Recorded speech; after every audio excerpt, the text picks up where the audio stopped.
Assalamualaikum student, my name is Asifur Rahman and we are studying about the chapter number 8 that is chemical reactivity। हमने इस chapter के अंदर मुख्तलिफ किस्म के एलिमेंट्स की रिएक्टिविटी को क्या करना है, स्टडी करना है। तो व्हाट इज एलिमेंट, एलिमेंट क्या है, आप इस बात को अच्छे तरीके से चैप्टर नंबर 1 में पढ़ चुके हैं।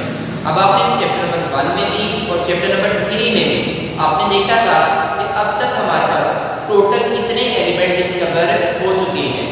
आपने देखा था कि अब तक हमारे पास जो टोटल एलिमेंट डिस्कवर हो चुके हैं वो हमारे पास 118 अगर हम इन 118 एलिमेंट की बात करें तो हमने इन 118 एलिमेंट को उनकी प्रॉपर्टीज की बेस पर, उनकी खूबियों की बेस पर हमने इसको फर्दर 3 क्लासेस में क्या किया है, डिवाइड किया है। जिसमें हमारे पास पहली क्लास का नाम है दैट इज मेटल, दूसरी क्लास का नाम क्या है नॉन मेटल और तीसरी क्लास का नाम क्या हमारे पास है मेटल।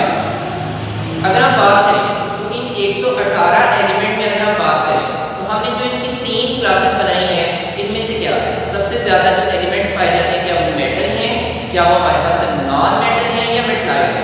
तो आपने देखा था कि जो ग्रुप 1 है चैप्टर 3 में आपने देखा था कि जो ग्रुप 1 वाले हमने कहते हैं अल्कली मेटल, तो उसमें हाइड्रोजन के अलावा जितने भी हमारे पास एलिमेंट हैं उन सबको नाम क्या देते हैं अल्कली मेटल, और ग्रुप 2 को नाम क्या देते हैं अल्कलाई अर्थ मेटल, और ग्रुप नंबर 3 to 12 को हम नाम क्या देते हैं ट्रांजिशन मेटल। अब आपने देखा पहले का नाम अल्कली मेटल, इसका मतलब उसमें भी जितने एलिमेंट है हाइड्रोजन के अलावा वो मेटल, दूसरे ग्रुप को हम नाम क्या दे रहे हैं अल्कलाई अर्थ मेटल, इसका मतलब वो भी मेटल, और 3 to 12 ये भी क्या हमारे पास है मेटल। तो अगर हम बात करें तो आपके पीरियोडिक टेबल के अंदर जो 118 एलिमेंट हैं उसमें से ज्यादातर जो हमारे पास एलिमेंट हैं वो हमारे पास क्या होते हैं मेटल होते हैं। तो आपने चैप्टर 1 में देखा कि अगर हम उनकी परसेंटेज निकालें तो इन 118 में से 80% जो एलिमेंट होते हैं वो क्या होते हैं हमारे पास मेटल, और उसमें से 15% जो है वो तकरीबन हमारे पास क्या होते हैं नॉन मेटल होती हैं, और बाकी जो 5% बचा वो हमारे पास क्या होंगे मेटल। अब यहाँ पर अगर हम बात करें तो इस चैप्टर के अंदर हम सिर्फ और सिर्फ 2 क्लासेस को स्टडी करेंगे that is metal and non metal. आपका ये जो चैप्टर है इसके फर्स्ट पोर्शन में, फर्स्ट पार्ट में हम सिर्फ और सिर्फ मेटल को स्टडी करेंगे, और सेकंड पोर्शन में हम किसको स्टडी करेंगे नॉन मेटल को, जिसमें हम देखेंगे कि व्हाट इज मेटल या व्हाट इज नॉन मेटल। जब हम इसे स्टडी करेंगे तो फिर हम देखेंगे कि उनकी फिजिकल प्रॉपर्टीज क्या हैं और केमिकल प्रॉपर्टीज क्या हैं, फिर हम इसको स्टडी करेंगे, और फिर उसके बाद हम इनकी रिएक्टिविटी को क्या करेंगे स्टडी करेंगे।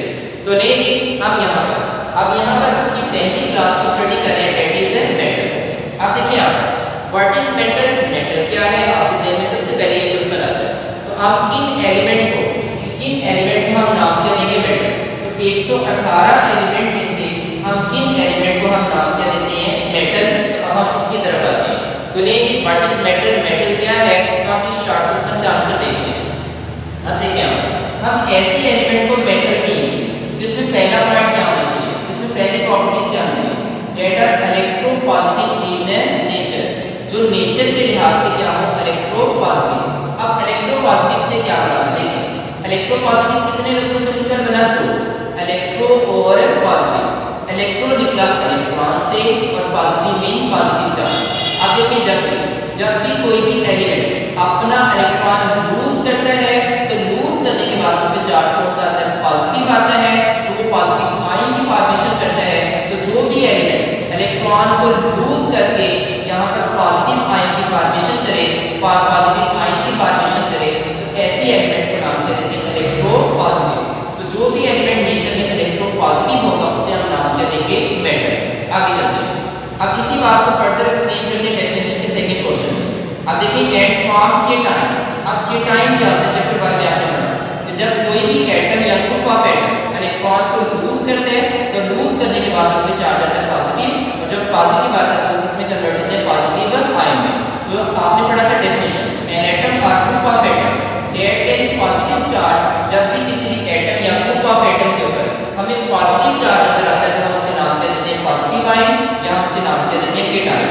तो एंड फॉर्म केटाइन, और वो पॉजिटिव आयन की फॉर्मेशन करें कैसे, बाय लूजिंग इलेक्ट्रॉन, जब वो इलेक्ट्रॉन को क्या करते हैं लूज। तो जब कोई भी एलिमेंट इलेक्ट्रॉन को लूज करेगा तो लूज करने के बाद उनके चार्ज पॉजिटिव आएगा, और वो पॉजिटिव आयन यानी केटाइन की फॉर्मेशन करे, तो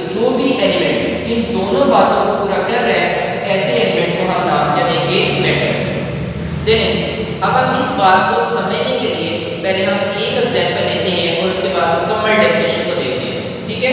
तो चलिए अब हम ये दोनों देखते हैं क्या वो इलेक्ट्रोपॉजिटिव है तो कैसे हैं और वो कैसे इलेक्ट्रॉन को लूज करके पॉजिटिव आयन में कन्वर्ट होते हैं, तो तब हम उन एलिमेंट को नाम क्या देते हैं मेटल।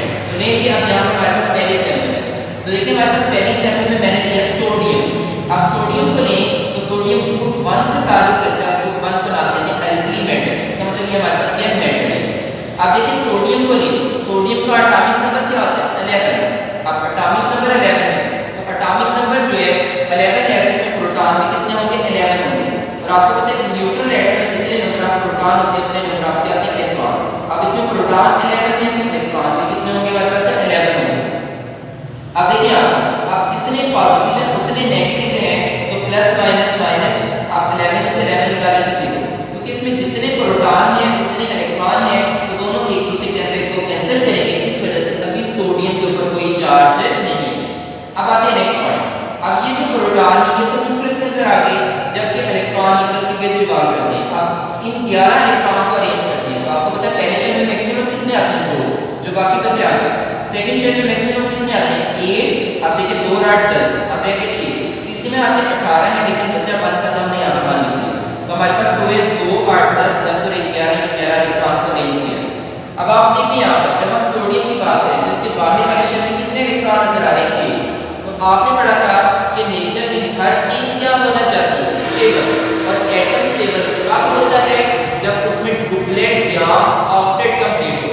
डुप निकला डाई से, डाई में 2, और ऑक्टेट निकला ऑक्टा से, और ऑक्टा में क्या आता है, 8। अगर किसी भी एटम का बाहर वाला शेल पहले वाला है तो उसमें कम से कम 2 इलेक्ट्रॉन होंगे, उसमें डुप्लेट रूल फॉलो होगा तो वो क्या होगा, स्टेबल होगा। अगर उसका बाहर वाला शेल पहले के अलावा कोई भी शेल है तो उसमें कम से कम 8 इलेक्ट्रॉन होंगे, उसमें ऑक्टेट कंप्लीट होगा, तो वो एटम क्या होगा, हमारे पास स्टेबल होगा। अब आप देखिए अगर हम यहाँ पर बात करें सोडियम की, अब देखिए शेल की नोटिंग न्यूक्लियस के करीब से करें, अंदर से बाहर करें। अब देखिए 1 2 और 3। अब देखिए यहाँ पर ये हमारे पास तीसरा शेल है। अब तीसरा शेल जो है ये बाहर वाले शेल है। अब बाहर वाले शेल में कितने इलेक्ट्रॉन नजर आ रहे हैं, अब तीसरे शेल में कम से कम 8 इलेक्ट्रॉन होंगे, उसका ऑक्टेट कंप्लीट होगा तो ये स्टेबल होगा। इसका मतलब ये अनस्टेबल है। अब आपने पढ़ा था कि एक एटम अपने बाहर वाले शेल में 8 इलेक्ट्रॉन को कंप्लीट करने के लिए, ऑक्टेट को कंप्लीट करने के लिए या तो इलेक्ट्रॉन को लूज करेगा, या वो इलेक्ट्रॉन को गेन करेगा, या वो क्या करेगा, शेयर करेगा। तो आपने पढ़ा था अगर 3 या 3 से कम इलेक्ट्रॉन हो तो वो हमेशा इलेक्ट्रॉन को क्या करता है, लूज। तो इसमें एक इलेक्ट्रॉन है, फिर ये एनर्जी गेन करके एक इलेक्ट्रॉन को क्या करेगा, लूज करेगा। जैसे एक इलेक्ट्रॉन को लूज करेगा तो ये शेल खत्म हो जाएगा। अब ये शेल खत्म हो जाएगा तो इसका बाहर वाला शेल कौन सा होगा, सेकंड वाला, इसमें कितने इलेक्ट्रॉन होंगे, 8। इसका ऑक्टेट कंप्लीट होगा और ये क्या होगा, स्टेबल होगा।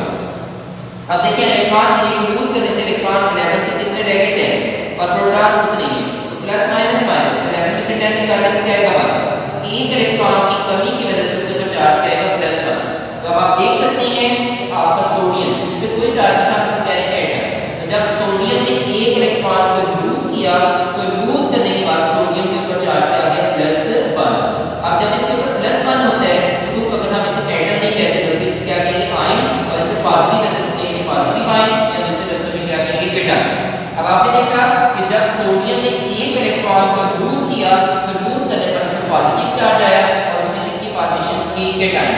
तो आपने कहा था ऐसे एलिमेंट को हम मेटल कहेंगे जो इलेक्ट्रॉन लूज करके केटायन बनाते हैं, पॉजिटिव आयन की फॉर्मेशन करते हैं, तो ऐसे एलिमेंट को नाम क्या देंगे, मेटल। तो लेकिन अब आपकी डेफिनेशन कंप्लीट है, जरा सुनो। तो अब आपके पास मेटल में मेटल्स आर द एलिमेंट, ये वो एलिमेंट होंगे। अब किन एलिमेंट को हम मेटल कहते हैं, that are electropositive in nature, जो नेचर में क्या होते हैं, इलेक्ट्रोपॉजिटिव होती हैं, ठीक है। डेट फॉर्म केटायन, जो केटायन बनाती है बाय लूजिंग इलेक्ट्रॉन। जब वो इलेक्ट्रॉन लूज करें तो लूज करने पर पॉजिटिव आयन की फॉर्मेशन करें, तो जो भी एलिमेंट की प्रॉपर्टीज रखेगा तो उन एलिमेंट्स को नाम क्या देंगे, मेटल। यहाँ तक क्लियर, चलिए नेक्स्ट। अब इसको समझने के लिए सेकंड एग्जांपल लेते हैं, जरा खुद देखिए। अगर मैं बात करूं मैग्नीशियम, ये ग्रुप 2 से ताल्लुक रखता है और ग्रुप 2 का नाम क्या देते हैं, अल्कलाइन अर्थ मेटल। अब अल्कलाइन अर्थ मेटल में अब देखिए यहाँ पर इसके नाम के लास्ट में क्या रहता है, मेटल, ये मेटल है। अब मैग्नीशियम की बात करें तो इसका एटॉमिक नंबर होता है 12। एटॉमिक नंबर 12 है तो इसमें प्रोटॉन भी 12 होंगे, और जब ये न्यूट्रल होगा तो इसमें इलेक्ट्रॉन भी कितने होंगे, 12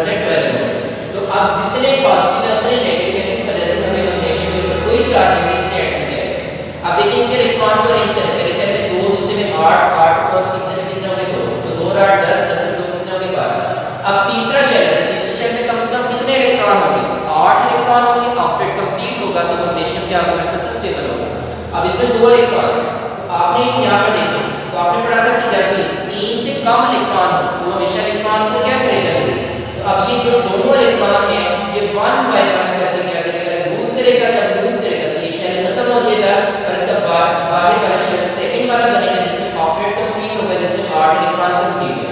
तो जब ये 2 इलेक्ट्रॉन लूज करेगा तो इलेक्ट्रॉन कितने हो जाएंगे, हमारे पास 10 और प्रोटॉन कितने होंगे, हमारे पास 12।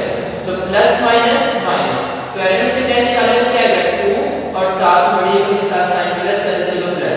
इसका मतलब जब ये 2 इलेक्ट्रॉन लूज करता है तो इलेक्ट्रॉन की कमी की वजह से इसके ऊपर चार्ज क्या हमारे पास है +2। अब इस बात को रिएक्शन की मदद से लिखा।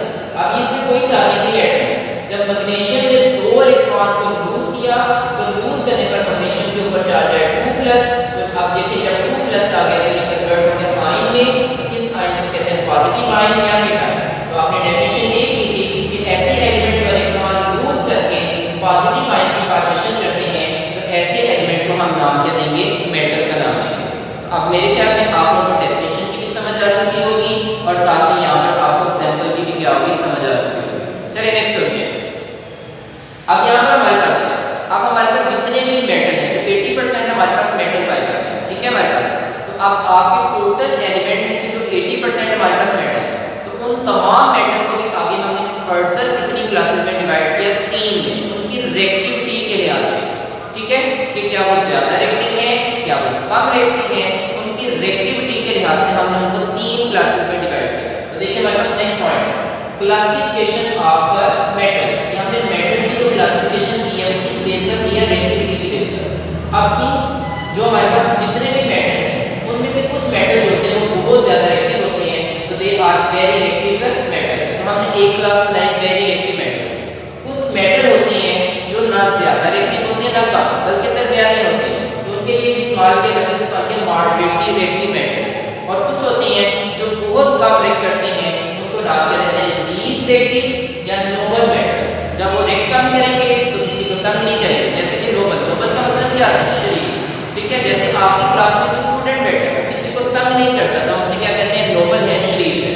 तो इसी तरह जो मेटल जो है वो रिएक्ट नहीं करेंगे, ठीक है, आसानी से रिएक्ट नहीं करेंगे, तो उस वजह से उन मेटल का नाम भी क्या रखते हैं हमने, नोबल मेटल।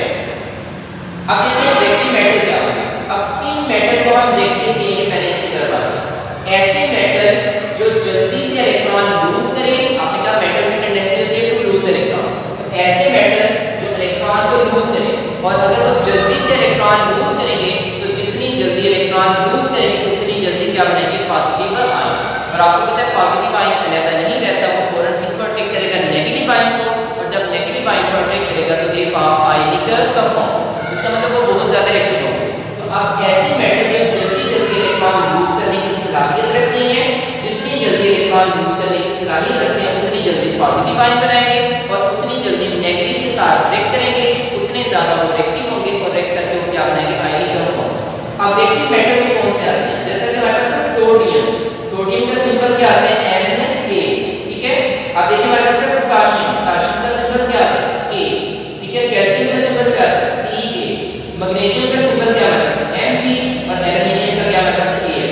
अब ये sodium, potassium, calcium, magnesium, aluminium, ये जो मैंने नाम बोले ये हमारे पास वेरी रिएक्टिव मेटल है, ठीक है, क्योंकि ये जल्दी से इलेक्ट्रॉन को लूज करते हैं, और जितनी जल्दी इलेक्ट्रॉन लूज करते हैं उतनी जल्दी पॉजिटिव आयन बनता है, और जितनी जल्दी पॉजिटिव आयन बनेगा उतनी जल्दी नेगेटिव के सारे करके they form ionic compound, they are more reactive. तो ये ज्यादा रिएक्टिव हमारे पास एलिमेंट होंगे।